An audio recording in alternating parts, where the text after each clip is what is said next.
ஓம் சாய்ராம். அத்தியாயம் 15. நாரத இசைமுறை. ஷோல்கரின் சர்க்கரை இல்லாத தேநீர். 2 பள்ளிகள். ஷீரடியில் ராமநவமி திருவிழாவை பற்றி 6வது அத்தியாயத்தில் குறிப்பிடப்பட்டதை நூலை கற்போர் நினைவு கூர்ந்தறியலாம்.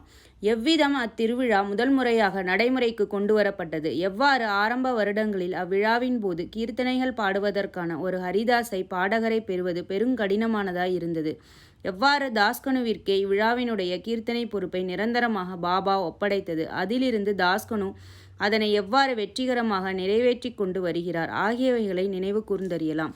நாரத இசை பத்ததி. பொதுவாக நமது ஹரிதாசர்கள் கீர்த்தனைகள் செய்யும்போது மகிழ்நாள் உடைகளையும் முழு உடைகளையும் அணிகிறார்கள். போடோவோ டர்பனோ ஏதோ ஒரு தலைப்பாகை அணிந்து கொள்கிறார்கள். நீளமான அலைமோதும் கோட், உள்ளே ஒரு சட்டை, தோள்களில் அங்கவஸ்திரம், இடுப்பிற்கு கீழே வழக்கமான நீல வேட்டி ஆகியவற்றை அணிகிறார்கள்.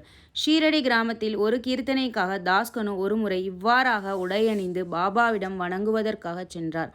பாபா, நல்லா இருக்கு மாப்பிள்ளை, இவ்வளவு அழகாக உடையணிந்து நீ எங்கே சென்று கொண்டிருக்கிறாய் என்று கேட்டார். கீர்த்தனை செய்வதற்கு என்று பதில் வந்தது. அப்போது பாபா, இச்சிறு அலங்கார பொருட்கள் எல்லாம் எதற்கு? கோட்டு, அங்கவஸ்திரம், குல்லாய் முதலிய எல்லாவற்றையும் எனக்கு முன்னால் கழற்றிவிடு என்று கூறினார்.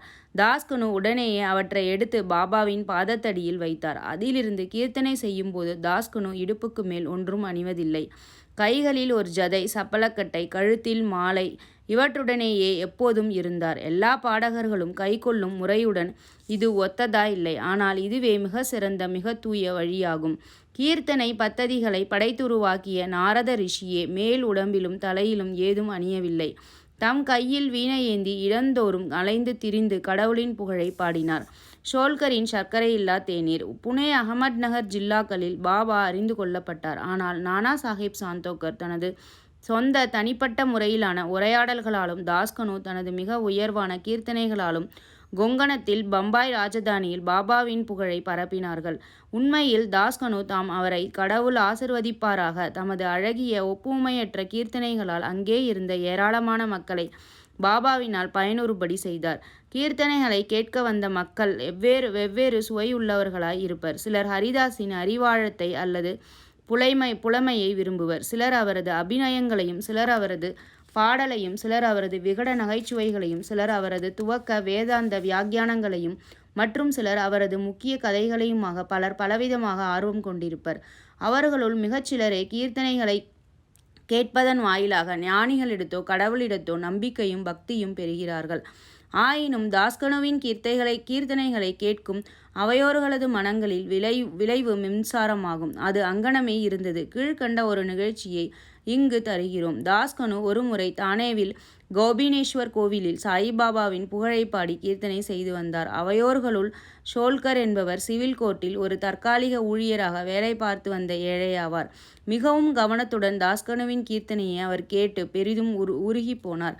அவர் அங்கேயே அப்போதே மனத்தினால் பாபாவுக்கு வணக்கம் செலுத்தி விரதம் எடுத்துக்கொண்டு பின்வருமாறு கூறினார். பாபா, நான் என் குடும்பத்தை காப்பாற்ற இயலாத ஒரு ஏழை. தங்களது அருளால் நான் இலாகாவிற்குரிய தேர்வில் வெற்றி பெற்று நிரந்தர உத்தியோகம் பெற்றால் ஷீரடிக்கு சென்று தங்கள் பாதங்களில் விழுந்து தாங்கள் நாமத்தினால் கற்கண்டை விநியோகிப்பேன். இது நிறைவேறுதற்குரிய நல்ல அதிர்ஷ்டம் இருந்ததால் ஷோல்கர் பரீட்சையில் தேர்வு பெறவே செய்தார். எவ்வளவு விரைவோ அவ்வளவு நலம் என்பதாக தனது விரதத்தை நிறைவேற்றுவது ஒன்றே அவருக்கு எஞ்சியிருந்தது. பெருங்குடும்பத்தை தாங்க வேண்டிய ஏழை மனிதர் ஷோல்கர். அவரால் ஷீரடி பயணத்திற்கு நேரும் செலவை தாங்குதல் இயலாது. தானே ஜில்லாவில் உள்ள நானே காட்டையோ அல்லது சக்யாத்ரி மலைத்தொடரையோ கூட ஒருவன் எளிதில் கடந்து விடலாம்.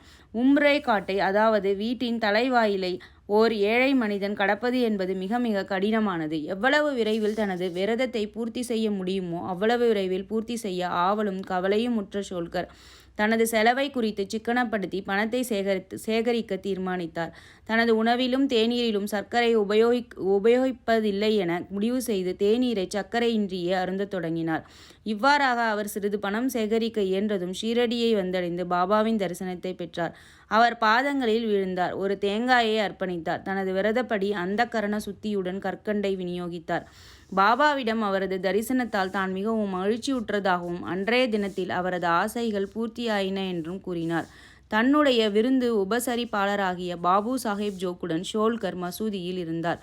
விருந்து உபசரிப்பாளரும் விருந்தினருமாகிய இருவரும் எழுந்து மசூதியை விட்டு புறப்பட போனபோது பாபா ஜோக்கிடம் பின்வருமாறு கூறினார். அவருக்கு, உமது விருந்தினருக்கு சர்க்கரை நிறை முழுமையுமாய் கரைக்கப்பட்ட தேநீரை கொடுப்பீர். இத்தகைய உட்கருத்து வலஞ்செறி சொற்களை கேட்டு ஷோல்கர் மிகவும் மனதுருகி போனார். வியப்பால் செயலிழந்தார். அவரின் கண்கள் கண்ணீரால் பனிந்தன. மீண்டும் பாபாவின் பாதங்களில் விழுந்தார்.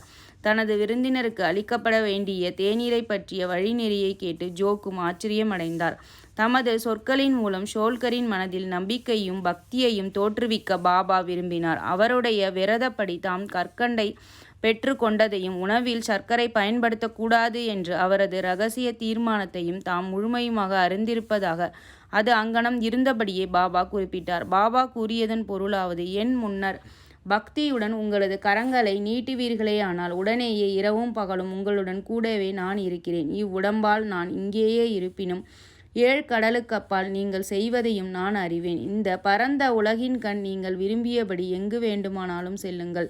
நான் உங்களுடனேயே இருக்கிறேன். உங்களது இதயமே எனது இருப்பிடம். நான் உங்களுக்குள்ளேயே இருக்கிறேன். உங்களது இதயத்துள்ளும் அதை போன்ற சகல ஜீவராசிகளின் இதயங்களிலும் இருக்கும் என்னையே எப்போதும் வணங்குவீர்களாக. என்னை இங்கனமாக அறிபவர் உண்மையிலேயே ஆசிர்வதிக்கப்பட்டவரும் அதிர்ஷ்டசாலியும் ஆவார். இவ்வாறாக எவ்வித அழகிய முக்கியமான நீதி பாபாவினால் ஷோல்கருக்கு உபதேசிக்கப்பட்டது. 2 பள்ளிகள். 2 சிறிய பள்ளிகளின் கதையுடன் இவ்வத்தியாயத்தை முடிப்போம். ஒருமுறை பாபா மசூதியில் அமர்ந்திருந்தார். ஒரு பக்தரும் அவர் முன்னர் அமர்ந்திருந்தார். ஒரு பள்ளி டிக் டிக் துடிப்பை விளைவித்தது. ஆச்சரியத்தால் உந்தப்பட்ட அவர், பள்ளியின் துடிப்பு ஏதேனும் பின்விளைவு காட்டுதல் குறித்தா? அது நல்ல அடையாளமா அல்லது தீய சகுனமா என்று பாபாவை கேட்டார். அப்பள்ளியின் சகோதரி அதனை பார்க்க அவுரங்காபாத்தில் இருந்து வந்து கொண்டிருப்பதாயும் அதனால் அப்பள்ளி மிகவும் மகிழ்ச்சியுற்றிருக்கிறது என்றும் பாபா கூறினார். பாபா சொல்லுவதன் அர்த்தம் புரியாமல் அவர் மௌனமாய் அமர்ந்திருந்தார். உடனேயே அவுரங்காபாத்திலிருந்து குதிரையில் ஒரு பெருந்தகை பாபாவை பார்க்க வந்தார். அவர் மேற்கொண்டு பயணத்தை தொடர விரும்பினார். ஆனால் அவரது குதிரை பசியாய் இருந்தபடியால் நகர்வதாக இல்லை. அதற்கு கொள்ளு தேவைப்பட்டது. கொள்ளு கொண்டு வருவதற்காக தனது தோளில் இருந்து ஒரு பையை எடுத்தார். தூசியை போக்குவதற்காக தரையில் அடித்தார். அதிலிருந்து ஒரு பள்ளி விழுந்தது. எல்லோர் முன்னிலையிலும் அது சுவரில் ஏறியது. கேள்வி கேட்ட பக்தரிடம் அப்பள்ளியை நன்றாக கவனிக்கும்படி பாபா கூறினார். அது உடனேயே தனது பெருமையான நடையுடன் தன் சகோதரியை நோக்கி சென்றது. நீண்ட காலத்திற்கு பின்னர் இரண்டும் சந்தித்தன. ஒன்றையொன்று முத்தம் கொடுத்து கட்டி அணைத்து கொண்டன. சுற்றி சுற்றி ஓடி வந்து அன்பால் நடனம் ஆடின. ஷீரடி எங்கே இருக்கிறது? அவுரங்காபாத் எங்கே இருக்கிறது? குதிரையிலிருந்து மனிதர் பள்ளியுடன் எங்கனம் அவுரங்காபாத்திலிருந்து வந்தார். 2 சகோதரிகள் சந்திக்க போவதை எங்கனம் பாபா முன்னாலேயே தீர்க்க தரிசனம் செய்தார். இவையெல்லாம் உண்மையிலேயே மிகவும் ஆச்சரியமானதும் பாபாவின் எங்கும் நிறை பேரறிவையும் அனைத்தையும் உணரும் ஆற்றலையும் மெய்ப்பிப்பதாகும். பிற்சேர்க்கை. எவர் ஒருவர் இவ்வத்தியாயத்தை பக்தியுடன் படிக்கிறாரோ அல்லது தினமும் கருத்துன்றி பயில்கிறாரோ சத்குரு சாயி பாபாவின் அருளால் அவரது அனைத்து ஆழ்துயர் நிலைகளும் அகற்றப்படும். எனவே ஸ்ரீ சாயியை பணிக. அனைவருக்கும் சாந்தி நிலவட்டம். அடுத்த வீடியோ பதிப்பில் நாம் அத்தியாயம் 16 and 17 பார்க்கலாம். நன்றி.